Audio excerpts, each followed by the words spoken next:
కొబ్బరి చట్నీ చేసుకున్నామా. ఒక 5 పచ్చిమిరపకాయలు, ధనియాలు, ఒక స్పూన్ జీలకర్ర, ఒక టమాటో. కొబ్బరి పచ్చడి ఎప్పుడు ఇలా చేసి ఉండను. టమాటా వేయండి, చాలా బాగుంటుంది. మా చిన్నప్పుడు మా అమ్మ ఇలానే చేసేది. ఒక ఉల్లిపాయ కూడా ఇప్పుడు ఎక్కువ చేస్తున్నాం చూడండి, చాలా బాగుంటుంది. ఉల్లిపాయ తిన్నోళ్ళు స్కిప్ చేసుకోండి, కావాలనుకున్న వాళ్ళు చింతపండు వేసుకోండి. మీరు చింతపండు వేసుకొని చేసుకోండి. కొంతమంది చింతపండు కూడా వేస్తారన్నమాట. నేను చింతపండు వేసి టమాటా ఉల్లిపాయ వేస్తున్నాను. ఇప్పుడు కప్పు కొబ్బరి ముక్కలు అనమాట. ఒక చిన్న చిప్ప అండి, కొబ్బరి చిప్ప సన్నగా ముక్కలు దొరుకుతున్నాయి అనమాట. ఇప్పుడు అవి టమాటాలు, పచ్చిమిరపకాయలు, ధనియాలు, జీలకర్ర అవన్నీ, ఉల్లిపాయ కూడా అండి వేసాను అనమాట. వేగిపోయింది. చింతపండు వేసే పని లేకుండా.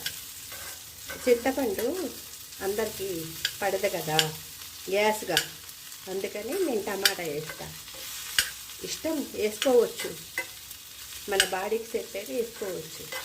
నాకు కూడా బాగానే మంచిగానే ఉంటుంది, కానీ నేను అందరి కోసం ఆలోచించి వంటలు చేస్తా అండి.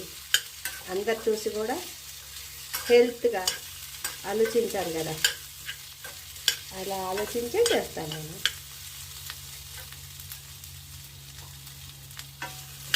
ఇప్పుడు కొంచెం సాల్ట్ వేసుకుందాం.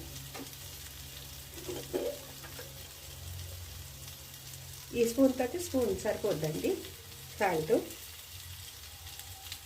చాలకపోతే అప్పుడు కొంచెం వేసుకోండి. స్పూనున్నర వేసాను, చిన్నదే అండి స్పూను. ఎప్పుడైనా సాల్ట్లో చిన్న స్పూనే పెట్టుకోవాలి.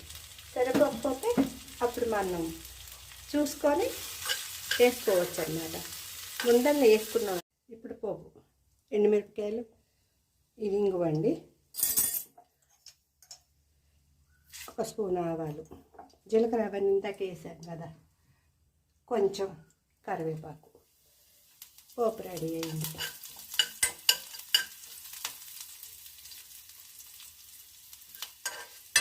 అయిపోయింది. కొబ్బరి చట్నీ తాలింపు పెట్టాను.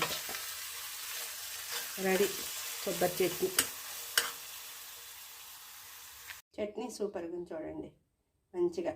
ఎండుమిర్చి కూడా బాగా వేగింది, కరివేపాకు వేగింది, గుంగుమలాడిపోతుంది. కొబ్బరి చట్నీ చిటికలో రెడీ.